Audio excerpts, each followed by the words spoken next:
구청과 협의해 사고 지점에 안전 펜스나 방지턱 설치 등 필요한 안전 시설물을 보강할 계획입니다. MBC 뉴스 손은민입니다.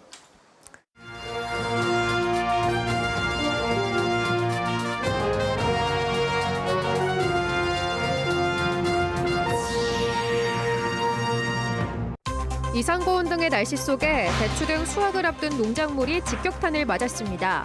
예정된 가을 축제가 무색할 지경입니다. 한때 창고형 유통매장 입점설이 유력했던 청주 밀레니엄타운에 복합 문화 쇼핑 공간을 조성하겠다는 민간 투자 계획이 나왔습니다. 충청북도 교육청의 기초학력 진단평가 강화 방침에 우려와 반발이 이어지고 있습니다. 부정적인 의견이 80%가 넘는다는 설문 결과를 들고 나오기도 했습니다. 국민의힘 비대위 사무총장에 내정됐던 박덕흠 의원이 직을 거절했습니다. 충북에선 엄태영 의원만 비대위원으로 참여하게 됐습니다. 시청자 여러분 안녕하십니까? 계속해서 충북 소식입니다. 지독한 가뭄에 때이른 무더위, 또 최근 쏟아진 집중호우까지 봄부터 계속된 이상기후로 농작물이 제대로 자라지 않거나 상해버리면서 수확을 앞둔 농가에는 비상이 걸렸습니다. 대추 등 가을에 예정했던 농산물 축제도 무색하게 됐습니다. 김은초 기자입니다. 보은의 한 대추밭. 수확을 한 달여 앞둔 대추나무 가지가 열매 없이 텅텅 비었습니다. 이 밭에 있는 대추나무 대부분이 마찬가지. 때 이른 폭염에 열매가 제대로 맺히지 않은 겁니다. 올해 예상되는 생산량은 지난해의 절반도 안 됩니다. 최소한 한 나무에서 한 10kg 정도를 수확을 해야 되는데 현재 달린 거로 보면 한 2, 3kg 정도. 고온 다습하고 열대야가 심해서 수정이 제대로 안 됐고. 당장 내놓고 팔 게 없는 지경이라 오는 10월 예정된 보은 대추 축제도 차질을 빚게 됐습니다. 코로나 이후 3년 만에 대면으로 열릴 예정이었지만 다시 온라인으로 바뀌었습니다. 소비자들이 찾았을 때 팔 수 있을 만큼 충분히 있어야 되는데 지금 생산량으로 봐서는 적은 생산량이다 보니까 이제 막 수확을 시작한 고추 농가에도 큰일이 났습니다. 손에 쥐는 고추마다 무르고 갈라지기 일수. 약해진 열매는 가지만 흔들어도 힘없이 바닥으로 떨어집니다. 한 해 농사를 망치게 된 농민은 결국 눈물을 훔칩니다. 아유 진짜 이게 큰일이에요. 이거 어떻게 아까워서 오늘 버리는 내 고추 붙들고 물었다니까요. 초여름에 가뭄이 계속되면서 말라버린 고추가 최근 집중호우로 갑자기 많은 물을 먹으면서 상해버린 겁니다. 수확도 못 해보고 떨어져 버린 고추가 밭 고랑을 가득 메웠습니다. 아직 달려있는 것도 이미 상해서 못 먹을 정도입니다.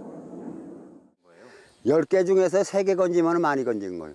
최고 올해가 힘들네. 이렇게 쏟아지는 건 처음 보고. 가뭄과 폭염에 이어 매섭게 쏟아진 집중호우까지.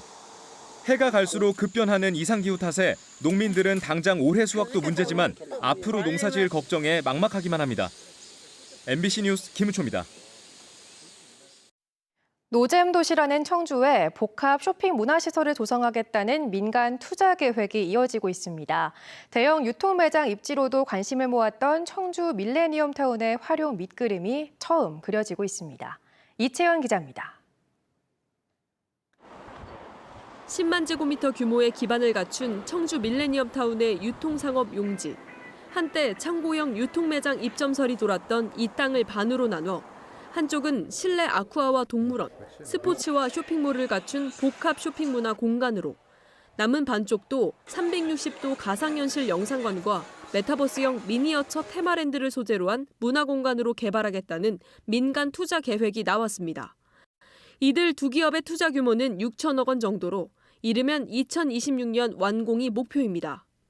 밀레니엄타운 유통상업용지 분양에 나선 충북개발공사가 부지 매입을 희망한 5개 기업을 상대로 부지 활용 계획을 물었더니 보라하임 컨소시엄과 제너시스 BBQ 등 2개 기업이 이 같은 사업 계획을 제출했습니다. 사업 적합성이나 실현 가능성 등을 따지는 별도의 평가 절차가 남아있긴 하지만 이들 두 기업은 전체를 둘로 나눈 각 필지에 단독으로 응모해 경쟁자도 없습니다. 자금 조달이 우수한지 기업의 재무적인 부분을 평가할 예정이고요. 그리고 종합개발 계획 부분, 그리고 입점 기업에 대한 관리 운영 계획 부분을 이제 평가해서 충북개발공사는 이달 말까지 각 필지에 대한 우선 협상 대상자로 지정해 10월까지 부지매매 절차를 진행할 예정입니다. 계약일로부터 2년 안에 착공하지 않으면 분양 계약이 취소되는 조건이라 늦어도 2년 안에는 실제 개발에 나서야 합니다. 이 유통상업 용지를 품은 63만 제곱미터 규모의 청주 밀레니엄 타운은 인근 청주국제공항과 연계한 쇼핑 문화 오락을 테마로 기획돼 현재 230객실 규모의 호텔도 착공을 위한 인허가 절차를 밟고 있습니다. MBC 뉴스 이채연입니다.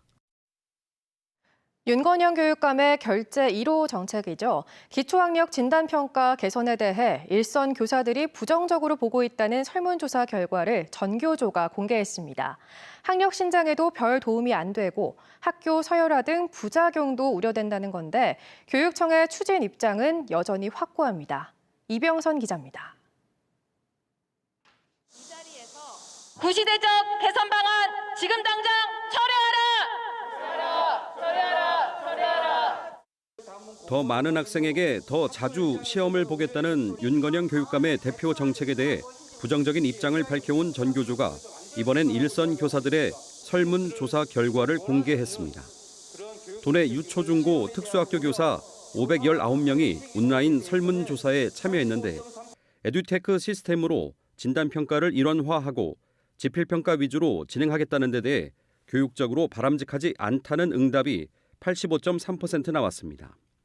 학생들의 기초 학력 향상에 실질적인 도움이 되지 않을 것이라는 응답도 80% 넘게 나왔고 특히 과거 일제고사의 부활이라는 응답이 70%에 달해 학력 신장보다는 학교와 학생 서열화, 그에 따른 부작용에 대한 우려가 높음을 보여줬습니다. 평가 방법과 시기에 대한 선택권을 교사에게 주다가 모든 학생이 같은 시험 문제를 풀도록 바꾸면 점수가 낮은 학생 수를 줄이기 위해 비교육적인 압박이 동원될 수 있다는 것입니다. 현장의 의뢰와 목소리를 제발 들으시고 진정 학생과 교육 주체들을 위한 것이 무엇인지 다시 한번 제대로 생각하고 고민해 주시기 바랍니다. 이에 대한 교육청의 입장은 교사들의 우려를 잘 알고 있고 부작용을 최소화하기 위한 여러 대책들을 동원하겠다는 것. 진단평가 시험 보는 날도 어느 하루를 지정하는 게 아니라 학교별로 정하게 하고 평가 결과도 학생 지도에만 활용하겠다고 밝혔습니다. 특히 교사들이 우려하는 서열화와 관련해선 학업 성취도 미도달 학생 수를 통계적으로 조사하지 않겠다는 입장인데 진단평가 결과가 지필평가 점수로만 나오는 게 아니라 교사의 관찰과 면담 등 주관적인 판단도 반영되기 때문에 학교별로 집계를 해봐야 통계적으로 왜곡되고 의미가 없다는 얘기입니다. 일선 교사들의 우려를 불식하기 위해 정밀한 설문조사로 의견을 수렴하고 현장 지원단 운영, 포럼 등을 통해 이해의 폭을 넓혀나가겠다고 밝혔습니다. 학력 신장이라는 목표는 같은데 평가 방법에 대한 기본 인식부터 효용성까지 다른 의견이 대립하는 상황. 간극을 좁히고 공감대를 넓혀나가는 일이 충북 교육계의 우선 과제로 떠오르고 있습니다. MBC 뉴스 이병선입니다. 주호영 국민의힘 비대위 출범과 함께 비대위 사무총장에 내정됐던 박덕흠 의원이 총장직을 거절했습니다. 당 전반을 챙겨야 하는 사무총장보다 국회 상임위원장을 맡는 게 지역에 더 도움이 된다고 판단한 건데요. 충북 의원 2명이 집권 여당의 중심에서 중책을 맡게 됐다는 기대감은 하루 만에 사라지게 됐습니다. 정재영 기자의 보도입니다. 박덕흠 의원의 사무총장 내정은 같은 삼선의 이종배, 장재원 등 쟁쟁한 후보군 사이에서 발표된 깜짝 발탁이었습니다. 윤핵관으로 불리는 권성동 원내대표 역시 거쳐간 자리로 지역 조직위원장 후보들을 심사하는 조직강화 특별위원장도 겸하는 요직입니다. 충북에선 민정당 시절 박준병 의원 이후 첫 사례로 알려졌는데 박덕흠 의원이 임명 하루 전 스스로 총장직을 거절했습니다. 총장을 맡으면 사실상 후반기 국회 상임위원장직을 포기해야 하기 때문입니다. 국민의힘은 전반기 국회의 늑장 출범에 따라 당내 후반기 상임위 배정을 내년 1월 1일자로 하기로 한 상태. 박 의원은 여당 몫인 7개 상임위원장 가운데 기재위 또는 행안위원장 자리를 노리고 있습니다. 여기에 새 지도부 출범과 함께 끝나는 시한부 임기도 의사결정에 영향을 준 것으로 보입니다. 상임위원장을 잘못하면 못할 수가 있어서 제가 상임위원장을 해서 우리 지역 발전에 충북도에도 큰 도움이 될 것 같아서 제가 고사를 하게 됐습니다. 박 의원의 고사로 충북에선 비상대책위원으로 합류한 초선 엄태영 의원만 홀로 남게 됐습니다. 내일부터 가동되는 비대위에서 혼란 수습과 차기 지도부 선출을 준비하는 중책을 맡았습니다. 엄 의원은 오랜 정치 경험으로 여러 갈등 상황에 중재를 맡을 적임자로 인정받은 것 같다며 반성과 쇄신을 통해 혁신으로 이어지도록 하겠다는 각오를 밝혔습니다. 그동안 정상적이지 못했다는 반증이다 보니까 우선 여당 내에서 갈등부터 해소하고 또 차기 지도부에 대한 구성에 대해서 당내 의견을 들어서 원만하게 전당대회부터 진행을 하는 것이 비대위 역할이다 보니까 중앙당 비대위가 출범하면서 지난 선거 과정에서 불거진 국민의힘 충북도당의 내홍도 수습되는 분위기입니다.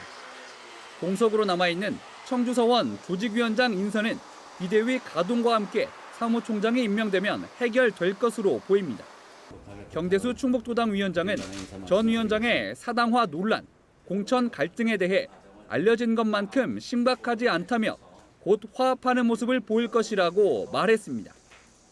지선이 끝난 마당에 그걸 끝까지 끌고 가지는 않으리라 이렇게 생각이 되고 지금 많이 또 회복이 되지 않았을까 이렇게 판단이 되는데요. 제가 대화를 해보면. 네.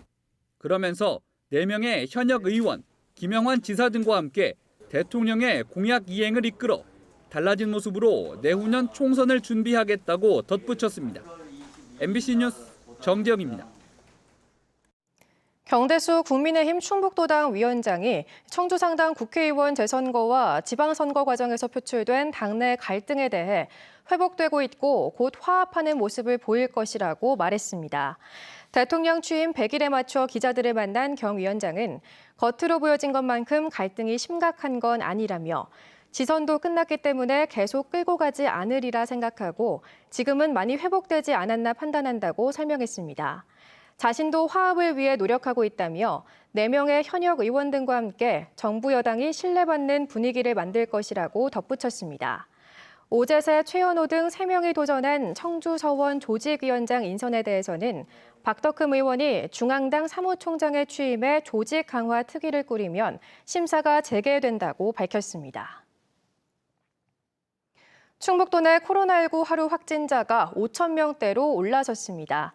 충청북도가 발표한 어제 하루 신규 확진자는 5,723명으로 전날 2,988명의 2배에 가까운 91.5%의 증가폭을 나타냈습니다. 지역별로는 광복절 당일 1,000명대였던 청주가 3,109명으로 올라섰고 충주 825명, 제천 528명 등 2배 안팎의 증가율을 보였습니다. 현재 일주일 이내 확진돼 격리 중인 환자는 28,301명, 충북 전체 누적 확진자는 66만 8,004명입니다. 지난 8일부터 이어진 집중호우로 충북에서는 농가 297곳이 피해를 입은 것으로 집계됐습니다. 충청북도 유기농산과가 집계한 결과 농작물 77.2헥타르가 떨어지거나 쓰러져 못 쓰게 됐고 농경지 3.1헥타르가 매몰되거나 유실되는 등 피해가 발생했습니다. 지역별로는 청주가 32.5헥타르로 가장 피해 면적이 컸고 괴산 15.5, 충주 9.1, 음성 7, 보은 6.7헥타르 등의 순이었습니다. 유형별로는 침수가 대부분을 차지했고 침수된 작물별로는 밭작물, 채소, 벼, 과수 등의 순으로 피해가 컸습니다. 충북 소식 마칩니다. 시청해주신 여러분 고맙습니다. 프로야구 신인 드래프트 신청이 마감됐습니다. 덕소고 투수 심준석 선수가 메이저리그 진출을 선언한 가운데 2년 전 학교 폭력으로 지명 철회된 김유성 선수가 이번 드래프트에 뜨거운 감자로